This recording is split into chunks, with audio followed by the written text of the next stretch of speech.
those who come in through are not employable for the formal economy.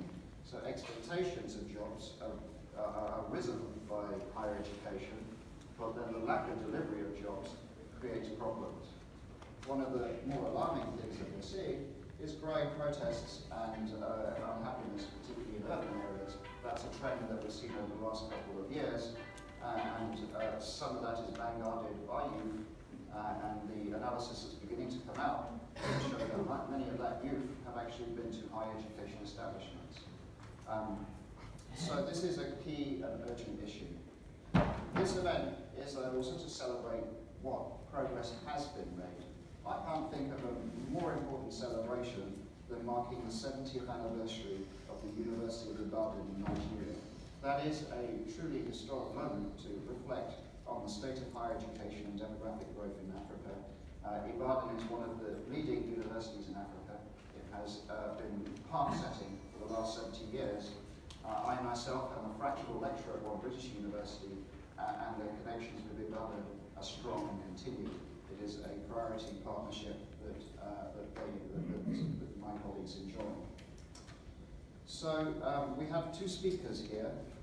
The first speaker will be Her Excellency Professor Sarah Young Agbo. She's the Commissioner for Human Resources, Science and Technology at the African Union Commission. She was Deputy Vice Chancellor at the University of Bamenda, Cameroon. She's also served as an Inspector of Academic Affairs at the Ministry of Higher Education in Cameroon. Some of you will probably be interested to know that she was also a Professor of African and Commonwealth Literatures and has authored 3 textbooks and over 30 peer-reviewed chapters and publications. She's also been a Fulbright Scholar in the US. We also, given that we are celebrating the 70th anniversary of Ibadan, we have Professor Abel Laura Oyinka, who was appointed as Vice Chancellor of the University of Ibadan in December 2015. He serves on the Board of Directors for the African Research Universities Alliance and as a member of the Council of the Association of Commonwealth Universities. He's also a Fellow of the Nigerian Academy of Science and a Fellow of the Geological Society of London. He has had postdoctoral training in Germany and he had an academic career studying in Nigeria and the UK, including undertaking a PhD here in the United Kingdom at the University of Birmingham. The professor isn't just an academic, he has just finished being returning officer for the election in Haiti. So I think he probably hopes you don't ask him about that. You can just see he's a very talented professor. Finally, before we start, I just want to mention a couple of important things. First of all is to welcome you, the audience, for coming today, including the delegation from the Governor of Kano State. The Governor himself, I know, is a alumni of Ibadan, and so it's tremendously honouring for us to have the team from Kano here. And all commissioners, senators and ambassadors are all most welcome. Since we are partially Nigerianizing this meeting in that way, I have to say all protocols observed.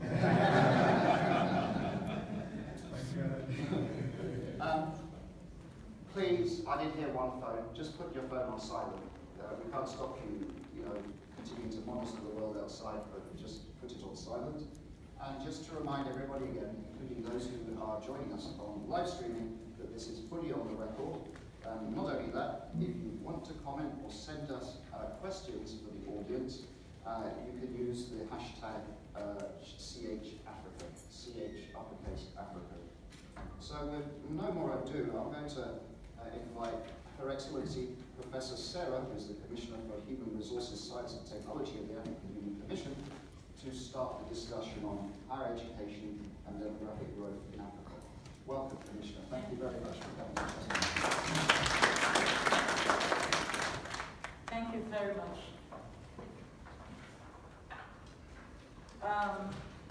You said it like a joke, but it's actually what we normally do, to acknowledge the presence of those who are seated, to listen to our humble speeches. So I will start by saying Dr. Alex Vines, Hope,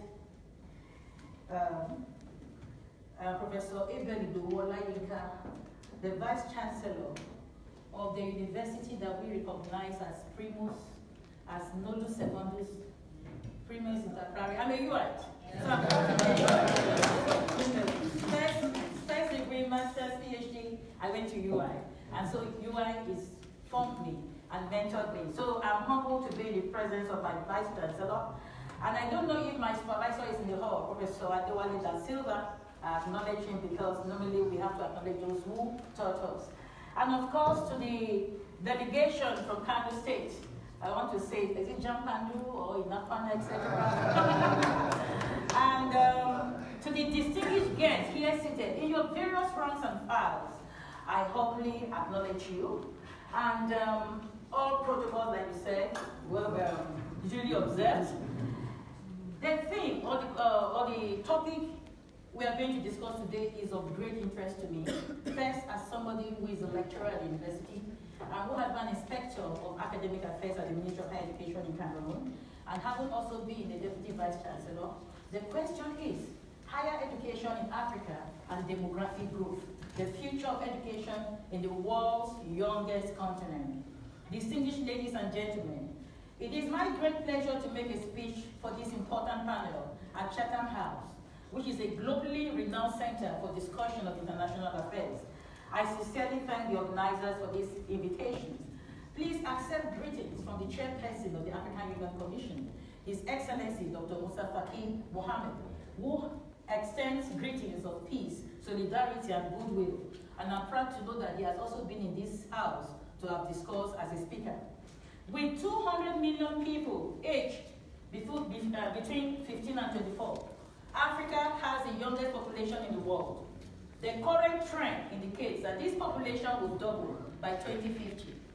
Africa's large youth population, therefore, presents a tremendous opportunity for development and harnessing their potential by investing in education, skills development, and other social initiatives that will reap enormous dividends and spur the continent's development. Africa has the potential to benefit from a youth bulge with almost 70% of the continent's population aged below 30. Africa's large youthful population must be appropriately empowered with relevant skills, values, and attitudes to take charge of Africa's social-economic development. 40% of the world's youthful population resides in Africa. Africa's growing youth population has more access to education than ever before, and by 2030, close to 60% of 20 to 24-year-olds, or 137 million people, will have had secondary education compared to 42% in 2012. This will greatly contribute to the growing pool of skilled workers. By 2050, Africa's population will cross the 2 billion mark, the majority of whom will be young, and by 2025, a quarter of all young persons under 25 in this world will be Africans. This is our greatest capital, and they must be appropriately empowered into the intellectual capital that Africa needs, with relevant skills, especially in science, technology, and innovation. The Department of Human Resources, Science and Technology, where I am commissioner, has 3 divisions: education, science and technology, and youth and human resources. That is why this topic stands deeply in my department. There is a commitment of the African Union Head of State in the investment of young people. During the 2016 January Summit, African heads of state and government declared the theme for 2017 as harnessing the demographic dividend through investments in youth. We believe that the youth must be appropriately empowered into the intellectual capital with relevant skills, values, and attitudes to take charge of Africa's socio-economic development. The commitment of education to this transformation cannot be overemphasized. What is the vision of Agenda 2063? An integrated, prosperous, and peaceful Africa, driven by its own competent and skilled citizens, able to play in the world arena. If the youth of Africa are not given the chance and the conducive environment to play their part, how do we talk about the transformation we want by 2063? So, Africa needs an education development program that would address education holistically to ensure that the human resource and intellectual capacity gaps are filled and achieve continued progress towards sustainable, equitable development in Africa. Investing in education science and technology is crucial to be able to meet Africa's own development targets and reverse marginalization in the world economy. Human resource development is at the core of Africa's vision of peace, integration, and prosperity. The African Union identifies education, science, technology, and innovation as among the most important and instrumental resources for attaining the Africa we want by 2063. In the Africa 2063, we desire to see at least 70% of all high school graduates proceeding to tertiary education, with 2/3 of them graduating in the sciences, technology, and innovation, thus laying the basis for competitive economies built upon human capital to complement its rich endowments in natural resources. It is our desire to see that millions of Africans will have been trained through revitalized education and emphasizes acquisition of high-level skills and competencies, including entrepreneurship and innovation capacities. Education at all levels has to be strengthened by enhanced access, relevance, and quality, so that the continent can benefit from better quality and skilled human resources for the attainment of Africa's Agenda 2063. The African Union came up with 3 different strategies to make sure that education has its impact on the youth of Africa. And the first one is what we call the CESAR 2016-2024, which is the Continental Education Strategy for Africa 2016-2024. Why do we have them in 10-year phases? The African Union's Agenda 2063 is a 50-year plan divided into 5 phases of 10 years each. The first 10 years, education is at the core. So the CESAR 2016-2025, it provides a framework for reorienting Africa's education and training systems to meet the required knowledge, competencies, skills, innovation, and creativity that links education to the human resource needs of Agenda 2063 and the Sustainable Development Goals, particularly SDG 4 that talks about quality education. The strategy emphasizes enhancing quality and access in higher education and research. The second strategy is what we call the CESAR 2024, STISA, that is the Science, Technology, Innovation Strategy for Africa, which is to foster social transformation and economic competitiveness through human capital development, innovation, value addition, industrialization, and entrepreneurship. The strategy aims to promote Africa's technological and scientific capacities necessary for a science-driven, globally competitive economy. Particularly, the first priority of CESAR is biotechnology, the recalibration of biotechnology. That in itself will be able to transform Africa and create the kind of jobs that could be functional to the needs of the African member states. The third one is the continental TVET, that is the Technical, Vocational, and Educational Training System. Why the TVET? Like you rightly said when you were speaking, the problems of job expectations is why the AU head of state came up with these TVET skills. So many graduates, no job. They become job seekers rather than being job creators. So in TVETing, we believe that we need to re-professionalize higher education such that when the youth of Africa graduate from the university, they will be able to find their place and to meet the functional needs of their society. Distinguished ladies and gentlemen, a large number of higher education graduates are unemployed in Africa as a result of the mismatch between the skills acquired and the needs of the labor market. Employers raise concerns that many university graduates do not have the knowledge and skills expected in the workplace. The skill mismatch is evident for graduate unemployment in many countries. An estimated 15 to 20 million increasingly well-educated young people are expected to join the African workforce every year for the next 3 decades. Delivering the quality jobs to match in order to fully leverage the continent's demographic opportunity is said to be one of Africa's defining challenges over the coming years. Africa's education systems need to be re-engineered. The curriculum needs to be retuned to not just to provide knowledge, but also skills and attitudes that promote entrepreneurship and innovation, so that graduates will also be equipped to innovate and create jobs, not just to seek to be employed. Institutions of higher education need to undertake systematic curriculum review with involvement of employers to improve the relevance of student learning to employment. Considerable attention should be given to labor market information system and graduate tracer study. It is crucial to design better strategies that are appropriate for the job market and future skills.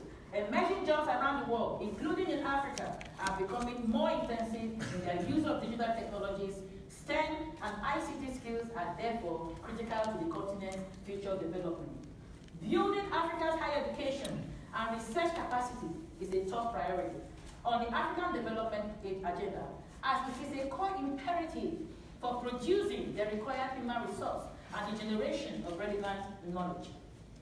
There is need to build research capacity and develop high-quality postgraduate and research programs linked to national, regional, and continental developmental visions. That is why one of the things we do in the African Union in my department is the Kwame Nkrumah Scientific Research Award, given to 2 Africans that have been able to make their stand in the scientific arena. And that is a research grant of $100,000 per each person that succeeds. That is, we give $200,000 every year to 2 scientists from Africa. We also have the Walimu Nyerere Research Grant, which is to promote women in STEM, women in sciences. And then we also have the Pan-African University. Indeed, the Pan-African University is a flagship of the education and of the African Union. One, there are 5 Pan-African universities, and these 5 Pan-African University institutes are hosted by 5 different universities in the 5 regions of Africa.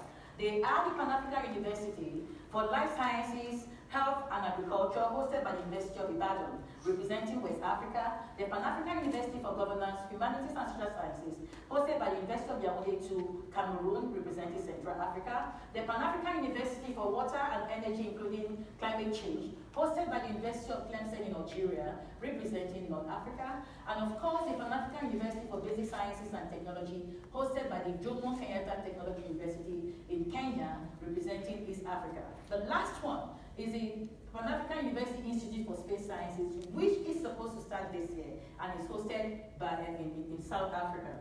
Now, this Pan-African University aims to promote science, technology, and innovation, link scientific research to economic development, educate for peace and African values and Pan-Africanism.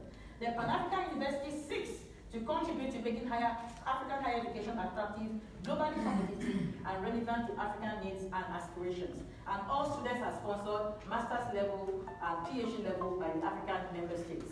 African universities need to give considerable attention to the quality of their master's and PhD programs. It is necessary that Institute of Higher Learning work to improve the quality of their educational programs. It is impossible to achieve meaningful and sustainable social and economic development of the continent without addressing the issues around provision of quality higher education in Africa. African governments and international partners need to strengthen their support and investment in higher education to develop a critical mass of high-level intellectual capital and promote youth employment. Education is the key, education is the answer, there is no negotiation to it, and everybody who is a stakeholder must put their hands on deck to make sure that we have the quality students we talk about. The quality students or quality graduates also depend on the quality infrastructure you put in place, and the quality remuneration you give to the lecturers who lecture, and also the Pan-African spirit that needs to be engineered into the youth of Africa, who are the future of tomorrow. It is Desmond Tutu who says, Ubuntu, I am because we are. This gathering together, when we come collective to discuss, sharing ideas, we'll be able to make the way forward. When we talk, when we walk the talk, and not become cemeteries of ideas and cemeteries of conferences and seminars. Thank you.